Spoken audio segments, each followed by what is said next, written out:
For our main message, I want to share a little testimony. Given some Pastor Kim shared in one of his sermon,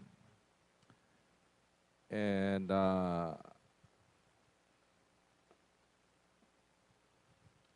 before I start on the main message.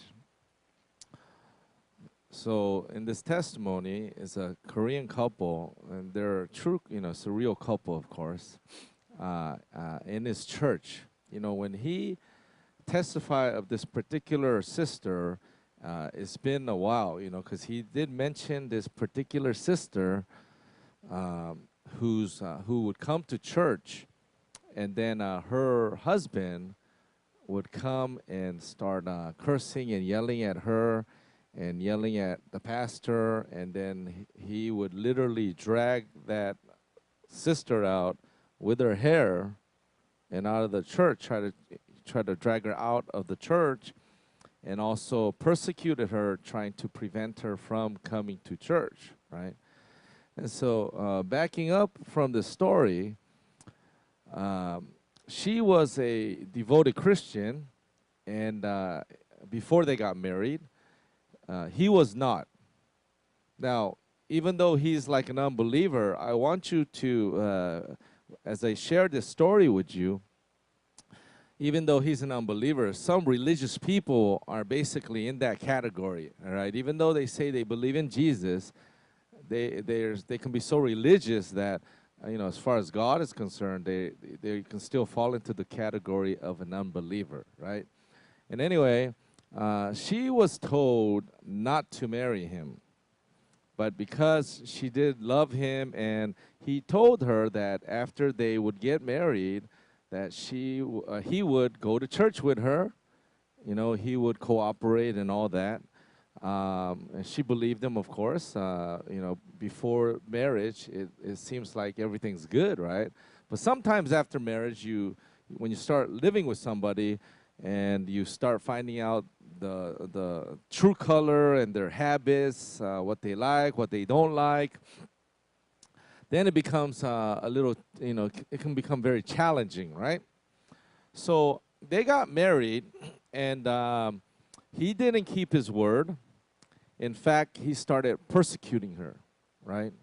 He started persecuting her, and when persecution starts, you have to understand how it starts. It starts at certain levels.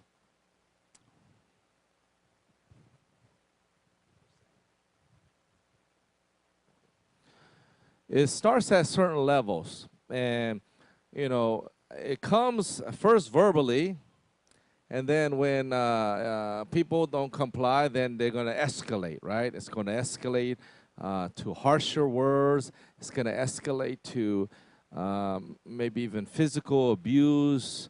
And it's going to escalate, right? So it happens this way. And so the husband started persecuting her verbally, and she said, no, I'm going to go to church, and she would go to church.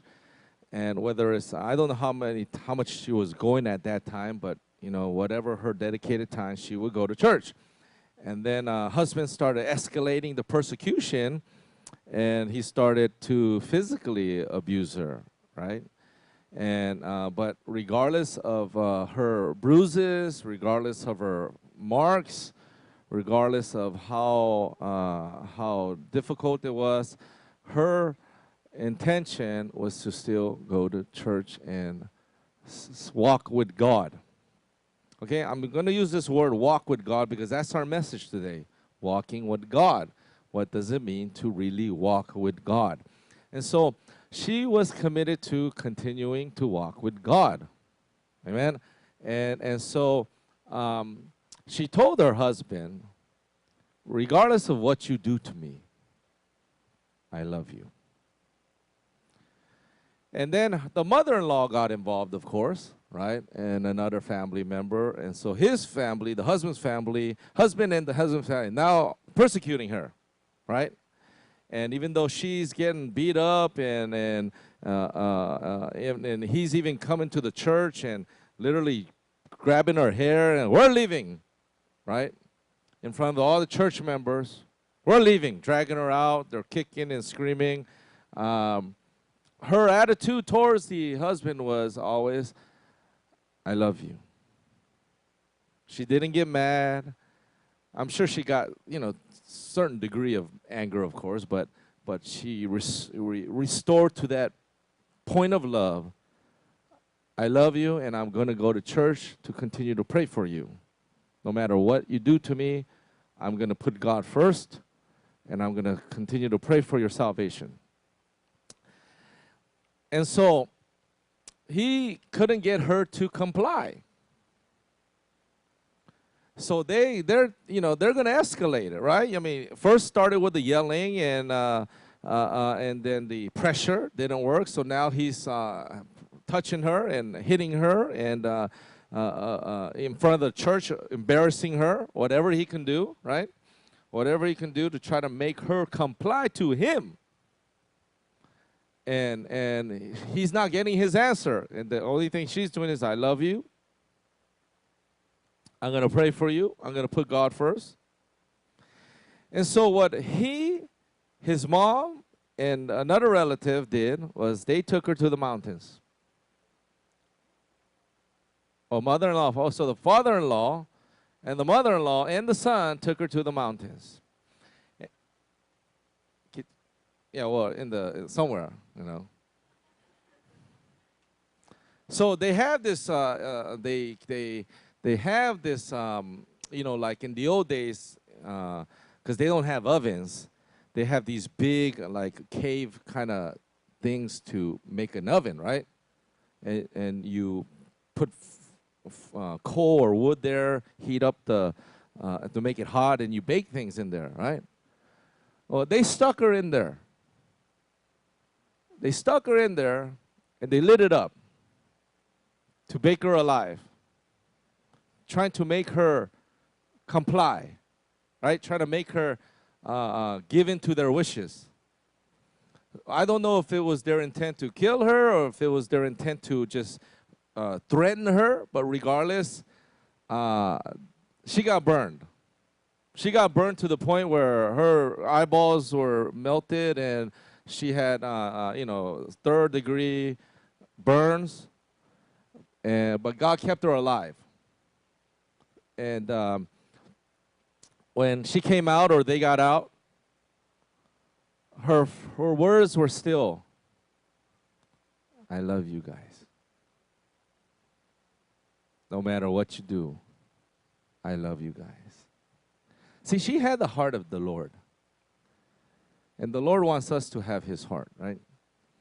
Moses said, if you're going to cast them away, cast me away too. He had the Lord's heart. Paul said, if I could trade my place with Israel, I would trade. Send me to hell and save Israel, Lord.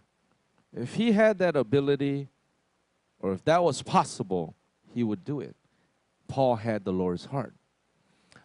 You think about the words that Moses said and Paul said. Could you do it? I mean, we would say it. You may say it. I'll do anything for you, Lord, or I'll die for. If you had a child and your child was suffering greatly from some sickness and they're in extreme pain, right? And you may say in front of them or on the hospital bed, Lord, if you could just trade places, I would do it, right? A lot of people just say that out of emotion. They don't really mean it. But you think about it as the Lord's children, as the sons and daughters of God. If it was possible that you trade places with someone, that you get cast away for eternity now, you think you have the heart or ability to even present that to God? What if it's possible? Would you genuinely present that to God? So she comes, they got her out, or she comes out, I don't know. But anyway, she's badly burned. Her eyes are like, badly damaged, melted away. And when she said that to them, I love you still, I forgive you, the three passed out. Whether out of shock or God took them out, passed out, but they passed out for 3 days. They passed out for 3 days, and Lord took them to hell. And the Lord said, how dare you do that to my beloved daughter? You will suffer 100 more times more worse than what you did to her. And so for 3 days, they were severely tormented 100 more times worse than what they did to her. And while they were being tormented, they told the Lord, they're begging God, right? Give us another chance. This time we will serve her, right? We'll serve her.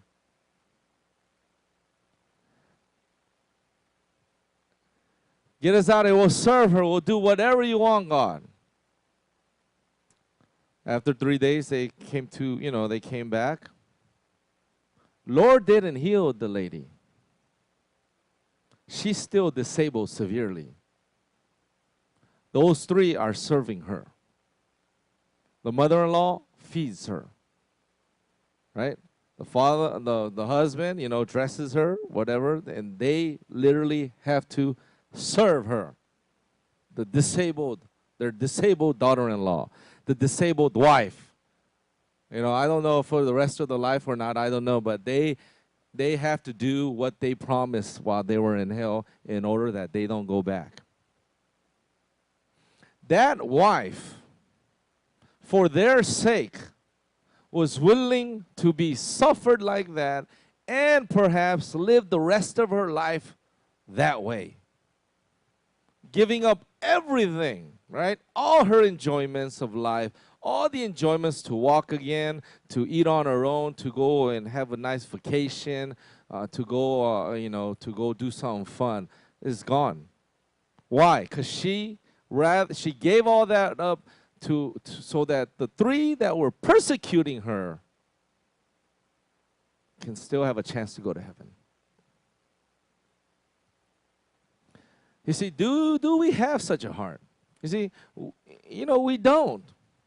When I look at children and even my own children, as God blesses us and they get the fruit of that, they don't understand the price that we paid.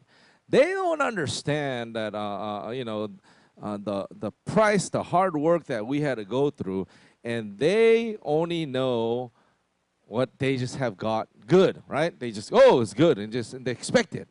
Then you get another generation that being blessed, and it seems like in the cycle, right? God blesses his people, they get all brattish and spoiled, right? The next generation, then the next generation, they get all spoiled.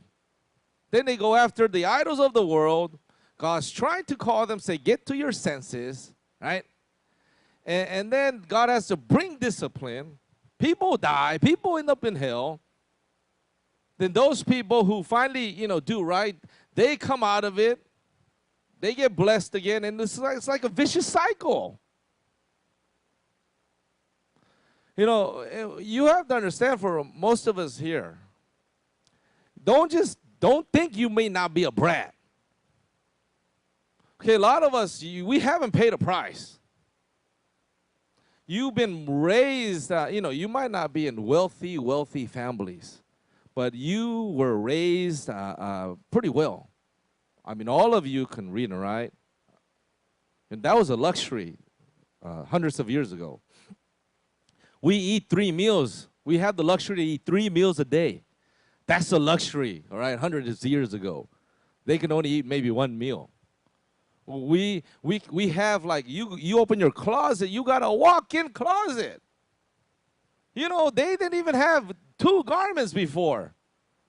They got 1 or 2, then that's what they wore.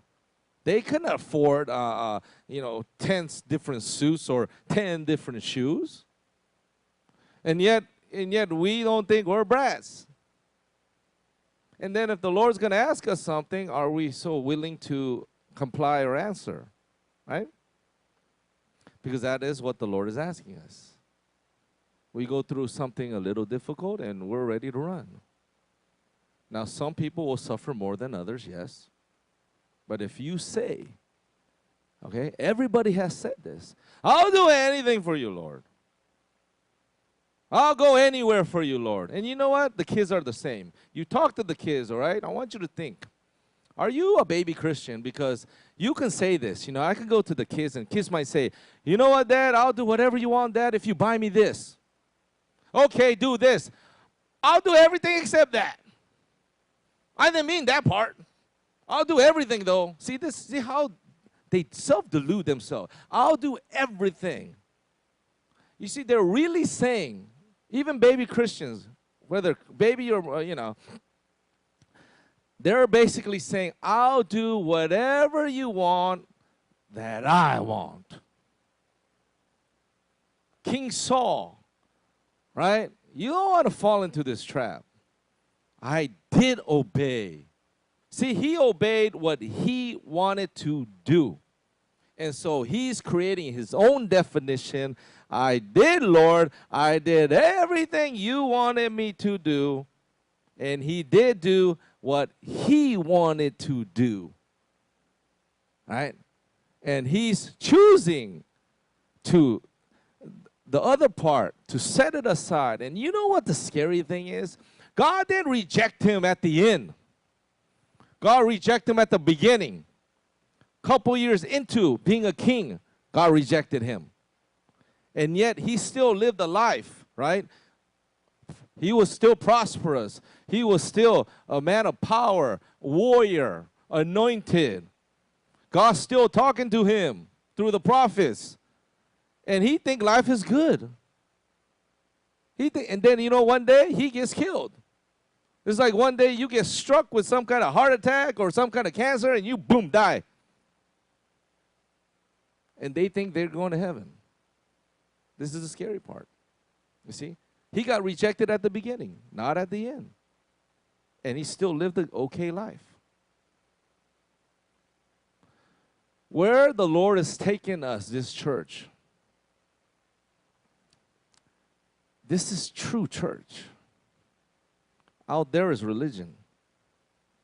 God wants all of you, all of your heart. And we can't keep coming to God and say, I will do everything, God. But, not that part. Not that, except that part, God. Or, I'll go anywhere you want. Oh, except that country, God. I'll go to every single country. But, no, forget that country. I just don't like that kind of food. And then in your own mind thinking, I will go everywhere. See, that's not right. Okay, you got to get out of that thinking. Because too many Christians think that way. And I did obey God. I do go to church when, we're not going to church every Sunday. We're just going to church most of the time. So we come to God and say, I go to church. I go to church, God. That's your definition. People come to me and say, I pray. People who's no longer with us, I'll use them as an example. How long you been praying? I pray 3-4 hours, Pastor. What? Oh, you mean you pray 3-4 hours? That was one of your best times. And you're giving me that as like your whole prayer life. See, that's what people do. Right? They don't tell the truth in God's context. They just tell the truth in their own mind to make themselves look good. Right? I pray 3-4 hours, Pastor. No, you do not. I want the context of how much you pray, right? Just give me your average then. Don't tell me your best day out of the whole year to give me a false delusion of yourself, right? It's false perception, but that's what we do to ourselves. That's what we do to God. God might say, hey, you're not walking with me. You go, what do you mean we're not walking with you, God? What do you mean I'm not tithing, God? I am tithing. We're only thinking of the times you have. God's thinking of the times you haven't when you're supposed to. Right? What do you mean I'm not going to church, God? Well, we're thinking the times we have gone to church, and God's thinking the times you have not gone to church for your own reason why. And that's where if you don't make your right choice, on Sunday, next week Sunday, as we discuss for Christmas, I'm going to bring up Marissa and Junior, because I've been mentoring them for 1 year now. And the main point, okay, is that when something came up, and it was a critical moment that they had to make a decision. And we're going to share this next Sunday. And because they made that one critical decision properly, everything else falls in line. You see, one thing the Lord taught me, okay, because he was giving us an illustration of somebody. Your life, your decision, you have to understand that you can't say, well, I'll just take it lightly now and then I'll be serious later, right? I'll wait till I retire and then I'll go work for the Lord later. I'll wait for my kids graduate and I'll go full time with the Lord later. You know what you're doing? It's like buttoning your shirt. The Lord said that if you button your shirt and get the wrong hole on the first button, and you keep going down, what's going to happen? Your whole shirt is crooked, right? It's wrong. And so that initial decision, wrong decision, now has a ripple effect, and now the whole path is crooked, and everything is just going wrong constantly. But when you make the right decision and you button it properly, then the next one is proper, then the next button is proper, and now when you get the picture or near the end, it looks good, right? Your right decision initially has brought good things. When Adam and Eve made that wrong decision and ate the fruit, boom, everything is bad. Do you understand this? Everything is bad. And that's why when the Lord comes to us, right? Today is the important decision, not tomorrow. Because today's decision affects tomorrow's, the outcome, right? No matter how big or small you think it is, right? And so, in our church, I see the Lord coming to people, and the Lord has upped the ante, right? Up the requirement of what is required with us. And you think you've died already, right? You think you died to yourself? Oh, you haven't. God's going to take you to a real level of what dying is, right? You might have experienced certain degrees, but, and you could be on the cross. You could feel like you're hanging on the cross. Oh, this hurts really bad. But you know what? You got to die. You see, you got to go to that even greater pain to the moment of death, dying to yourself, finishing the job. Because too many Christians, they're all hanging on the cross spiritually. Oh, this is hurting. And oh, my back. They get off. All right? They get off. And they don't finish the process. But they think they've died to themselves because they have experienced some suffering. You got to allow God to finish the process. All right, and Pastor Kim said regarding that couple, she was told not to marry that man. But because she did choose, she has to now suffer. We suffer for the choices we make, right? Whether good or bad, and we can't just run from every bad situation. Right? And you can't just, you can't go find another wife or another husband, keep constantly just because they're not working out. That's what Christians do too. We just run. We gotta figure out what's the Lord's way. Lord's way is not easy. It's a high price for the Lord's way. Right? Can you do that? See, part of my message next week, I don't have it, but, I'm going to share a little bit. The Lord wants us to do what He did. What did He do? He's God. He's sitting on His throne, and Father's like, I want my will, son. You go to the earth. You take their place. They deserve punishment. but you take their place so they can be saved. Now, on the surface, that sounds like, oh, yeah, okay, that sounds easy. I can do it too. Oh, by the way, you have to be reborn. Start as an infant. You are God, but you have to start as an infant. You have to subject yourself under the authority of your own creation.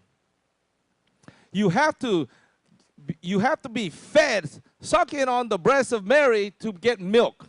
And you're God, by the way. You see this is humility. He has to, he's God. God's got to do this. You have to let Mary and Joseph wipe your butt. When you go poo-poo, when you go pee-pee, they got to wipe your butt. They got to see you expose. You're God.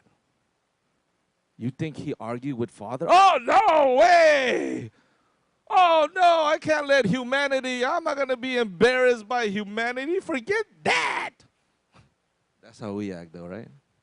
We get a little embarrassed, and we don't want, we're so worried what people are going to think of us. Greatest act of humility is Christmas Day. We don't know the depth of this, okay? We don't know the depth of this. What the Lord decided to do for you and I, what he decided to go through for you and I. You look at the cross and what he went through the cross, but look at the life that he had to wait for that moment, right? He had to be born naked, like creation, oh, how cute, God. Cuddle him, change his diapers, feed him. They didn't have formula. And he's still growing, they're bathing him. He put himself under the authority of his own creation. And we can't even put ourselves under authority of our own sons or daughter or someone who's younger than me or someone who doesn't have an education more than me, then I can't put myself under their authority. We have to look at the pride that we have. And this is why we have a hard time getting over the other hill. Always thinking about the other person, how they're going to view me. That's our first position, that wasn't the Lord's position. Always, I love you. I love you. I love you. I'll do whatever. If I have to be, and then when he was on the cross, he was naked. You got to take this as a personal story. He did this for you personally. You can't just look at it as for the world. Even if it was you by yourself in the world, he would have done this. To come for this one person, which is you, he would have done this. He would have allowed himself to be humiliated just for you. Dragged away naked just for you. And this is God. And we get pissed off, we get ticked off over little things. You said what to me? Oh, you gave me what kind of look? You know how far we still from God? You know how far we've still fallen from the glory of God? I'm not saying I'm a lot closer to God, I'm far too. But we have to realize this, right? That we are far. And we, in order to get close, we do have to go through a lot. You have to go through a lot. You know why we get mad? You know why we get mad at God? Because we don't get our ways. That's it. That's simply that. Just like a child, while they have a tantrum, they don't get their way. And so Adele, same thing. I'm offended because I'm not getting my way. You're not talking to me the right way. You're not respecting me. I'm offended. You're not giving me attention. I am offended. See, it's still the child, me attitude. And you got to come out of that. Are you willing to die? Well, I'll die, God. Well, how come we fight and resist so much? Right? Why do you got to see that of yourself that we fight to stay alive in the flesh. And you got to really start addressing this instead of just looking at the other person as the problem. All right? So, many things are coming for the church, including, us. And when I say church, I'm talking about us, that you want to be blessed, you want to have abundant life, the presence of God is going to, big prices, big price you got to pay. All right? You want your family saved? Big price. You want your sons saved? You want your daughters saved? You want your parents saved? You have to die. Somebody got to die. Right? Die to yourself, that is. All right. Thank you, Lord.